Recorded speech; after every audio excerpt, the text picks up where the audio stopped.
इच्छेने लोक या कार्यक्रमासाठी आलेले आहेत.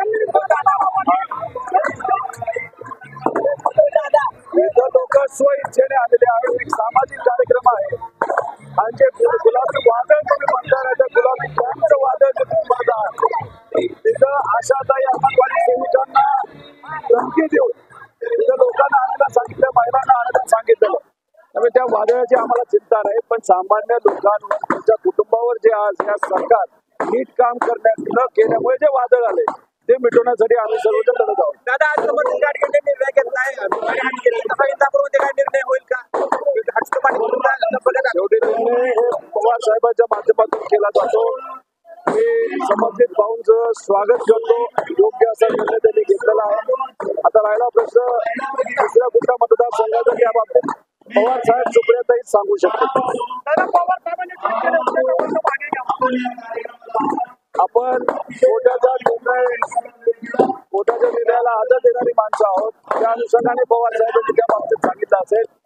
जे कोणी दुकानदार स्वइच्छेने जे या महाराष्ट्रामध्ये स्वाभिमानी महाराष्ट्रामध्ये घडते, महिलांवर लहान मुलींवर अत्याचार होत आहे, सरकार त्या बाबतीत काहीच करत नाही.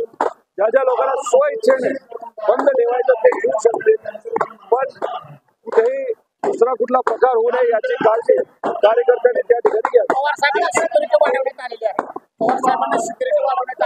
पवार साहेबांनी त्या बाबतीत उत्तर दिलेलं आहे. सिक्युरिटी वाढवायचे वेगवेगळे कारण असतात. एक समिती असते, समितीला वाटतं की थ्रेट परसेप्शन असेल तर मग ते काय आहे हे त्या नेत्याला सांगितलं जातं आणि त्याच्यावर जर ते नसेल आणि फक्त राजकीय हेतू असेल की साहेब कुठे जातात, कोणाला भेटतात, काय करतात, ही माहिती काढण्याचा हेतू असेल तर खूप चुकीची गोष्ट आहे.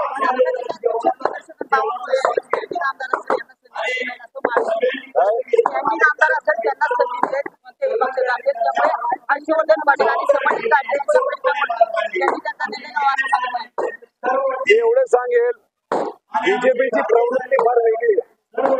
त्यांच्या मित्र पक्षाच्या इतर सुद्धा बीजेपी अनेक ठिकाणी अपक्ष उमेदवार उभा करते आणि ती त्यांची प्रवृत्ती याच्यासाठी कारण का ते उद्धव ठाकरे साहेबांना सुद्धा कळालं होतं. त्यामुळे आता शिंदे साहेब आणि अजितदादा यांना सुद्धा त्या बाबतीत काय कळलंय, त्या बाबतीत ते काय निर्णय घेतात हे बघावं लागेल. पण भाजपची प्रवृत्ती की जिथं त्यांचा मित्रपक्ष उभा आहे तिथं त्यांचाच विरोधी आमदार तिथं उभा करायची, नाही तर अपक्ष उमेदवार.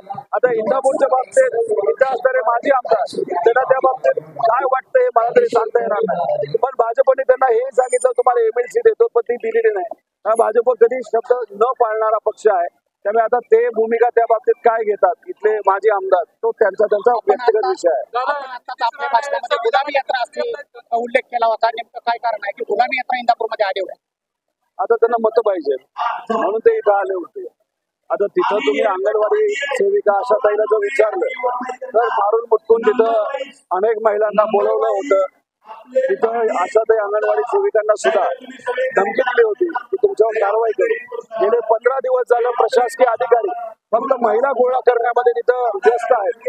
आणि मग आता सामान्य लोकांना जर तहसीलदारांच्या कार्यालयामध्ये काम असेल तर ते काम कुणी केलं का? त्या अधिकाऱ्यांनी सामान्य लोकांचं काम केलं नाही.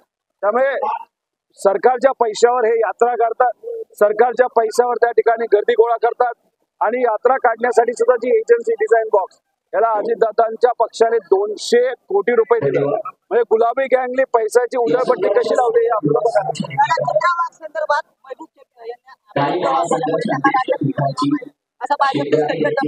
कुठल्याही महिलाच्या बाबतीत कुणी अपशब्द जर काढत असेल ते योग्य नाही, आपली संस्कृती नाही. मी ते काय बोलले ते मला माहिती नाही, पण प्रत्येक महिलेच्या बाबतीत एक आदर ठेवला पाहिजे. महिला पदाधिकारी असेल आणि खास करून बीजेपीच्या पदाधिकारी खालच्या लेवलला जाऊन बोलतात, किती बोललं तरी आपण संविधानिक भाषेमध्ये उत्तर दिलं पाहिजे असं मला वाटतं. सागर बंगल्याचा पाठिंबा आहे, गरीबाला तो पाठिंबा नाही. पण अशा नेत्यांना जे खालच्या पातळीवर जाऊन बोलतात जसे नितेश राणे त्यांना मात्र सागर बंगल्याचा फडणवीस साहेबांचा पाठिंबा आहे, गरीबाला सामान्य लोकांना नाही.